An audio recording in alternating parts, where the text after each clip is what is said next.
Halo teman-teman, perkenalkan nama saya Naila Syafini dengan NIM 241101000033 dari Bisnis Digital Bit. Hari ini saya akan menjelaskan tentang probabilitas dan distribusi. Oke, jadi di dalam kehidupan sehari-hari itu biasa kita sering mendengar ungkapan seperti kemungkinan besar kecil suatu kejadian akan terjadi. Misalnya kayak kemungkinan besar hal ini akan hujan badai. Nah, suatu kejadian tersebut itu disebut dengan acak atau random. Kalau terjadinya kejadian tersebut nggak dapat diketahui sebelumnya dengan pasti. Misalnya pelemparan uang koin, pelemparan dadu, pengambilan kartu, pengambilan bola secara acak, sampai mencari tempat duduk.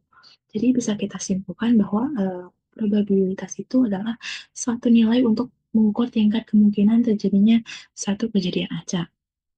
Nah, probabilitas itu eh, dapat dibedakan menjadi dua kategori utama ya, teman-teman. Yaitu probabilitas objektif dan probabilitas subjektif. Keduanya ini memiliki pendekatan yang berbeda dalam menghitung kemungkinan terjadinya suatu peristiwa. Probabilitas objektif ini biasa didasarkan oleh data dan fakta yang dapat diukur dan diamati tanpa melibatkan perasaan pribadi atau perasaan individu. Misalnya, jika dari 100 kali percobaan pelemparan koin, muncul gambar sebanyak 55 kali. Maka kemungkinan munculnya gambar adalah 55 gambar yang muncul dibagi dengan 100 kali percobaan pelemparan koin. Jadi, hasilnya adalah 0,05 kemungkinan munculnya gambar. Lalu yang kedua ada probabilitas subjektif. Nah, probabilitas subjektif ini didasarkan pada penilaian dan keyakinan dari individu masing-masing mengenai kemungkinan akan terjadinya suatu peristiwa. Nah, probabilitas subjektif ini biasanya seringkali tidak didukung oleh data dan fakta, dan probabilitas subjektif ini lebih bersifat dengan opini pribadi masing-masing. Contohnya, menurut Menteri Keuangan, Indonesia tidak akan mengalami krisis ekonomi.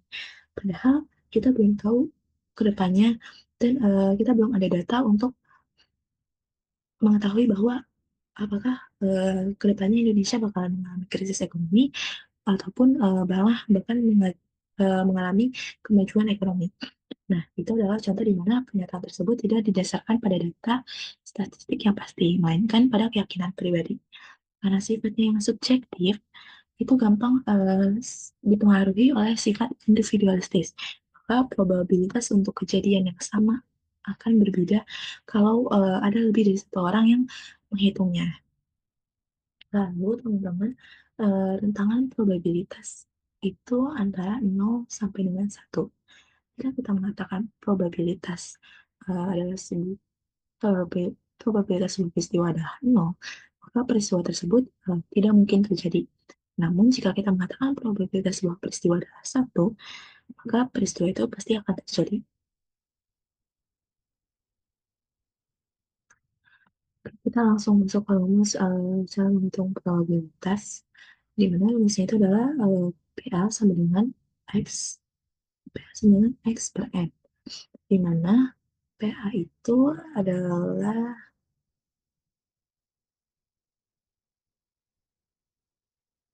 banyak probabilitas bahwa kejadian A itu terjadi. Dan X itu adalah banyaknya elemen subset yang membentuk kejadian A. Dan N itu adalah banyaknya eh, elemen set.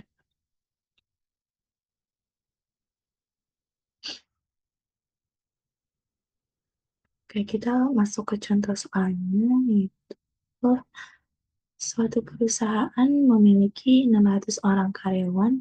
Dari jumlah tersebut diketahui bahwa 90 orang karyawan memiliki kartu anggota perpustakaan perusahaan. Jika Anda secara acak bertemu dengan salah satu karyawan tersebut, berapa probabilitas karyawan tersebut memiliki kartu anggota perpustakaan perusahaan? Nah, Kita masukin rumus yang tadi. Rumus tadi kan adalah PA sama dengan X per X, di mana X itu adalah banyaknya elemen subset yang membentuk kejadian A, berarti biasanya adalah berarti elemen subset yang membentuk kejadian A adalah 90. Nah, N-nya itu adalah banyaknya elemen set, di mana elemen set itu banyaknya elemen set berada di 600 orang karyawan perusahaan. Jadi 90 bagi 600 adalah 0,15 atau sama dengan 15%. Jadi probabilitas bahwa karyawan tersebut memiliki kartu anggota perpustakaan adalah 15%. Oke. Jadi teman-teman dalam konsep peluang itu atau probabilitas itu dikenal juga dengan istilah permutasi dan kombinasi. Keduanya ini digunakan untuk menentukan mencari peluang atau probabilitas dari suatu kejadian. Kita bahas permutasi dulu. Permutasi ini adalah penyusunan sebagian atau seluruh himpunan dengan memperhatikan urutan tertentu. Dalam permutasi itu, urutannya itu diperhatikan. Jadi setiap objek yang dihasilkan harus berbeda antara satu dengan yang lainnya.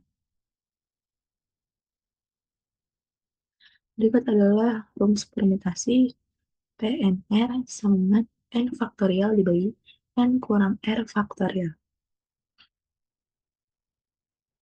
Di mana P-nya itu adalah permutasi, N itu adalah jumlah kejadian yang dapat dipilih, dan R itu adalah kejadian yang harus dipilih. Oke, kita langsung masuk ke studi kasus permutasi. Jadi di sebuah perusahaan terdapat 10 kandidat yang mencalonkan diri untuk menjadi pengusaha organisasi perusahaan. Dari 10 kandidat tersebut akan dipilih ketua, sekretaris, dan bendahara. Setiap posisi harus diisi oleh orang yang berbeda dari urutan jabatan penting seperti ketua, sekretaris, dan bendahara secara urutan. Berapa banyak cara yang dapat dilakukan untuk memilih 3 orang dari 10 kandidat dengan mempertimbangkan urutan jabatan. Oke, jadi kita masukkan rumusnya saja, yaitu PNR, PNR dengan N faktorial dibagi N kurang N faktorial. Di mana tadi sudah dibahas adalah N itu adalah jumlah kejadian yang dapat dipilih. Jadi jumlah kejadian yang dapat dipilih adalah 10 kandidat, dan N-nya itu adalah jumlah kejadian yang harus dipilih.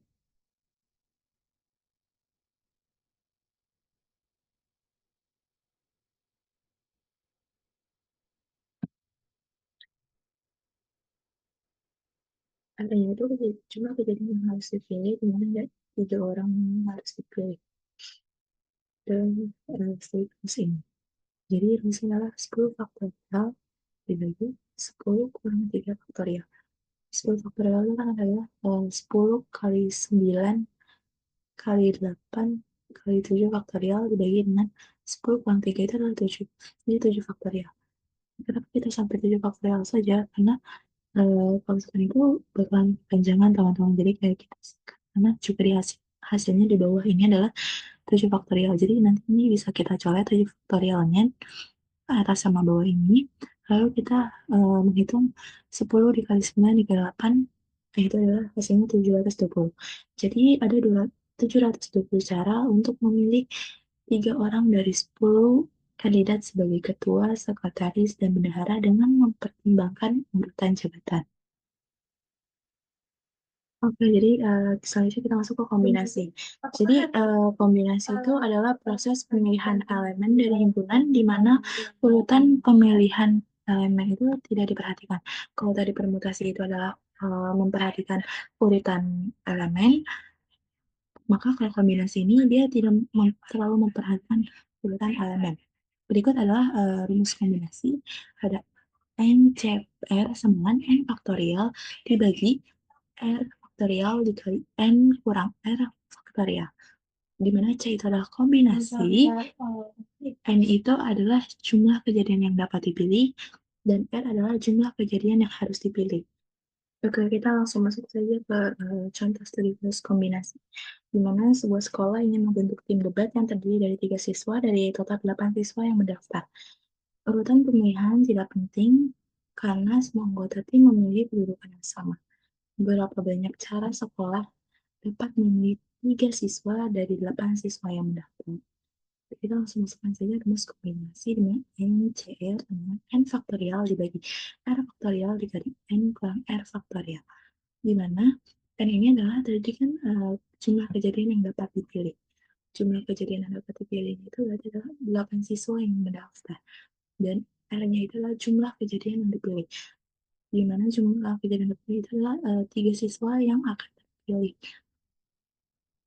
Jadi 8 faktorial dibagi 3 faktorial dikali 8 kurang 3 faktorial. Jadi 8 faktorial itu adalah 8 kali 7 kali 6 kali 5 faktorial. Dulu dibagi 3 faktorial, 3 kali 2 kali 1, 8 kurang 3 itu adalah 5 faktorial. 5 faktorial. Nah, kenapa tadi 8 faktorial cuma sampai 5, 8 kali 7 kali 6 kali 5 faktorial saja? Karena 5 faktorial itu ini kita bisa, coret dan lebih mempermudah kita dalam menghitungnya. 5 faktorial dicoret yang atas sama 5 faktorial yang bawah ini. Jadi hasilnya adalah, eee 8 kali 7 kali 6 itu adalah 336 dibagi 3 kali 2 kali 1 dibagi 96. Jadi 336 dibagi 6 adalah 56. Jadi ada 56 cara sekolah dapat memilih 3 siswa dari 8 siswa yang mendaftar untuk tim debat. Sebelumnya mungkin, teman-teman, masih bingung gitu cara memperbedakan antara permutasi dan kombinasi. Jadi, yang bisa aku simpulin, perbedaan permutasi dan kombinasi ini adalah yang pertama, dari penyusunan, memperhatikan urutan yang tadi aku bilang. Kalau permutasi itu dia memperhatikan urutan, tapi kalau kombinasi itu dia tidak memperhatikan urutan. Nah, kalau permutasi itu memperhatikan penempatan dan posisi, kombinasi tidak perlu melakukan, penempatan dan posisi. Kalau permutasi itu bisa digunakan dalam mengatur huruf, angka, benda, sampai orang. Nah, kalau kombinasi ini biasa digunakan dengan dalam memilih, satu objek yang spesifik, misalkan pakaian dan, menu makanan. Lalu kalau permutasi ini, soalnya itu cenderung menanyakan banyak urutan yang dapat disusun, dari sebuah objek. Kalau kombinasi ini, soalnya itu lebih menanyakan cara untuk menentukan, banyaknya kelompok berbeda yang dapat diambil. Oke, lalu kita masuk ke, variabel acak. Variabel acak ini bisa didefinisikan sebagai deskripsi menarik dari hasil percobaan. Variabel acak adalah, eee, variabel yang nilai-nilainya ditentukan oleh kesempatan atau variabel yang dapat bernilai numerik yang didefinisikan dalam ruang sampel.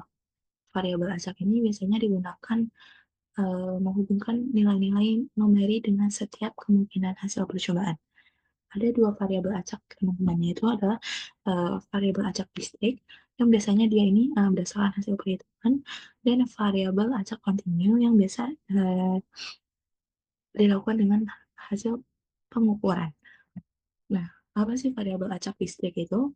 Variabel acak distrik itu adalah variabel acak yang tidak mengambil seluruh nilai yang ada dalam sebuah, interval atau variabel yang hanya memiliki nilai tertentu. Nilainya ini, merupakan bilangan bulat dan asli, tidak pecahan. Contohnya, banyak permunculan sisi muka atau angka dalam sebuah pelemparan uang koin. Lalu, variabel acak kontinu itu apa sih? Variabel acak kontinu adalah variabel acak yang mengambil seluruh nilai yang ada di dalam sebuah interval atau variabel yang dapat memiliki nilai-nilai pada suatu interval tertentu. Nilainya itu dapat berupa bilangan bulat maupun pecahan. Contohnya usia penduduk suatu daerah atau panjangnya beberapa helai.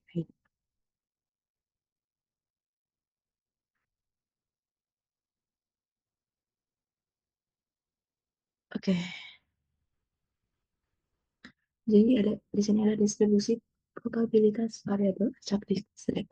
Distribusi probabilitas variabel acak ini menggambarkan bagaimana suatu probabilitas didistribusikan terhadap nilai-nilai dari variabel acak tersebut.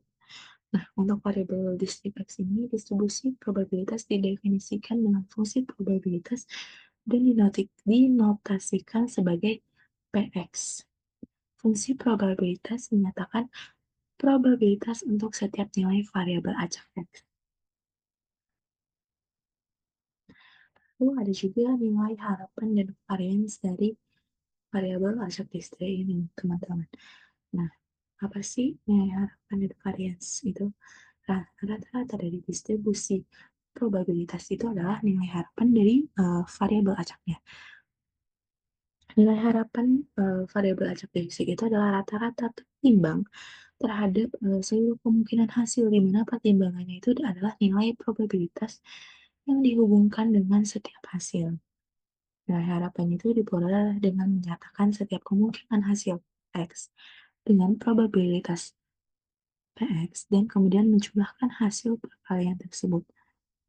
Nilai harapan dari variabel ajar listrik X ini yang dinotasikan dengan EX dirumuskan sebagai rata-rata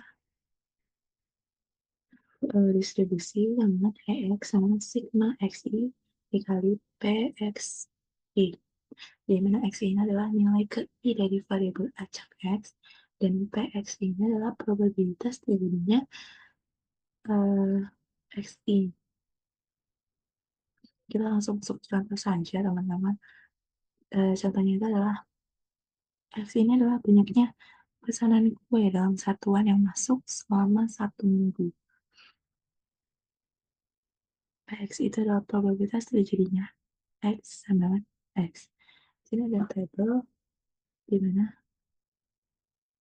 X pada hari 0, 1, 2, dan 3. Lalu probabilitas terjadinya itu adalah 0,130, 0,475, dan 0,130 dan 0,475. Itu rata-rata banyaknya pesanan atau pesanan yang diharapkan. Baik, jadi penyelesaian itu kita menggunakan rumus yang tadi, rata-rata variabel distribusi, di mana X sama dengan sigma XI dikali PXI, di mana ini adalah uh, P ini adalah 0, P sama dengan PX itu kita masukin 130. Jadi kita masukin 130 ditambah 1. P X-nya kita masukin yang 0,475, lalu 2 ditambah 2 dikali PX-nya. Itu 0,130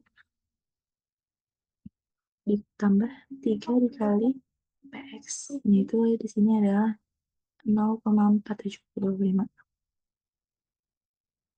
Nah, setelah dihitung-hitung ini, totalnya itu adalah menjadi 2,16. Jadi, secara rata dapat diharapkan bahwa pesanan yang masuk selama 1 minggu adalah sebanyak 2,16 satuan. Lalu selain rata-rata ukuran statistik yang lain adalah varians dan standar deviasi. Varians dari variabel acak statistik ini didefinisikan sebagai berikut. Varians dan variabel acak statistik itu adalah rata-rata tertimbang dari kuadrat selisih antara kemungkinan hasil dan rata-ratanya, di mana penyimbangnya adalah probabilitas dari masing-masing hasil tersebut. Varians diperoleh dengan mengalihkan setiap kemungkinan kuadrat selisih dikurang varians pangkat 2 dengan probabilitas dan kemudian menjumlahkan seluruh hasil perkalian tersebut, sehingga Rumus varian bisa dinyatakan sebagai berikut. Dan untuk rumus standar deviasi itu adalah eh, dia akar dari variansi hasil variansi. Kita langsung untuk saja kecontohannya. Ini sama contoh soalnya seperti yang tadi. Hitunglah variance dan standar deviasi ini. Jadi penyelesaiannya itu adalah kita masukin rumusnya ini. Tadi kan dari hasil perhitungan sebelumnya ini adalah X rata-rata variannya itu 2,16. Jadi kita masukin di sini. Varian sama dengan X kurang rata-rata pangkat 2. Sedangkan sigma XI kurang 2,16 pangkat 2 T dikali XI. Dimana XI itu adalah 0 ya. Lalu dikurang pada tadi 2,16 pangkat 2 dikali dengan 0,130. Begitupun dengan seterusnya kita tinggal masukin yang ada di soalnya aja. Ini seperti yang saya jelaskan tadi. Jadi 1 dikurang 2,16 pangkat 2 dikali 0,475 ditambah 2 dikurang 2,16 pangkat 2 dikali 0,130 ditambah 3 kurang 2,16 dikali 2,16 pangkat 2 dikali 0,475. Bisa kita hasilkan di sini adalah 0,606528 ditambah 0,63916 ditambah 0,003328 ditambah 0,33514, di mana hasilnya itu adalah 1,584761. Oke, kelebihan. Nah, standar deviasinya itu adalah akar dari 1,584176 itu berapa? Hasilnya itu adalah 1,25. Jadi karena simpangan buku atau standar deviasi 1,25, ini berarti bahwa ternyata jarak yang X terhadap rata-rata X adalah sebesar 1,25. Untuk tahun depan, itu ada investasi di perusahaan X dan di perusahaan Y. Pengembalian investasi ini untuk setiap $1.000 tergantung pada tiga kondisi perekonomian dengan probabilitas yang diberikan.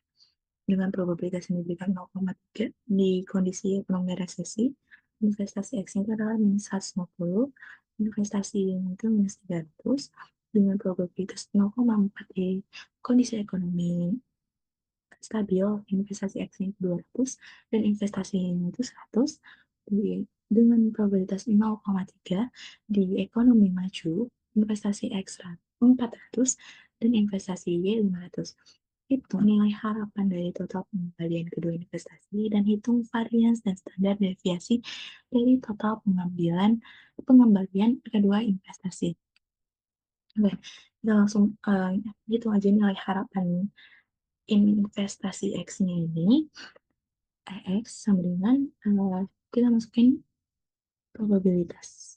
Ini kita menghitung yang untuk investasi X-nya dulu ya teman-teman. Kita masukkan probabilitasnya dikali dengan jumlah investasi X-nya ini pada kondisi perekonomian resesi ada minus 150 ditambah 0,4 dikali 200 ditambah 0,3 dikali 400. Dimana hasilnya itu adalah jadi 0,3 dikali minus 150 sama dengan minus 45 ditambah 0,4 kali 200 sama dengan 80 ditambah 0,3 dikali 400 sama dengan 120, gitu hasilnya 155 untuk menentukan investasi X. Lalu untuk menentukan investasi Y Sama saja teman-teman, caranya tinggal kita masukkan seperti cara yang tadi, lalu hasilnya itu adalah 100. Karena itu ternyata total nilai harapan, jadi kita nilai harapan, jadi kita tambah sama E X plus Y sama 155 ditambah 100, yaitu 255. Jadi nilai harapan total pengembalian investasi tersebut adalah $255. Nah, lalu kita hitung varians dan standar deviasinya. Rumusnya itu adalah probabilitas yang ada dikali dengan minus 150 jumlah investasi X ini, lalu dikurang dengan nilai harapan yang sudah tadi ada, lalu pangkat 2, begitu dengan seterusnya. Jadi untuk varian varians X ini adalah uh, probabilitasnya 0,3 dikali minus 150 dikurang 155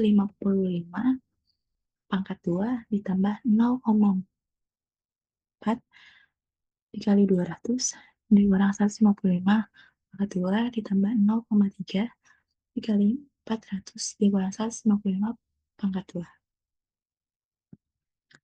Maka bisa dihasilkan di sini adalah 27.907,5 ditambah 810 ditambah 18.007,5, hasilnya adalah 46.725.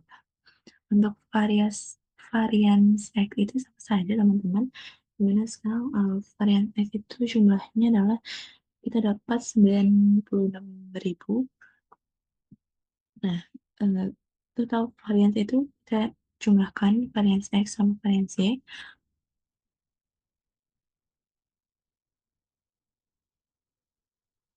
46.725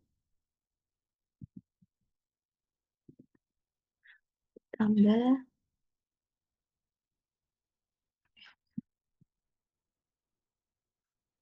46.725 ditambah 96.142.725. Nah, standar deviasi atau simpulan bakunya ini adalah berapa? Akar dari 1.470. 142.725 itu 377,8.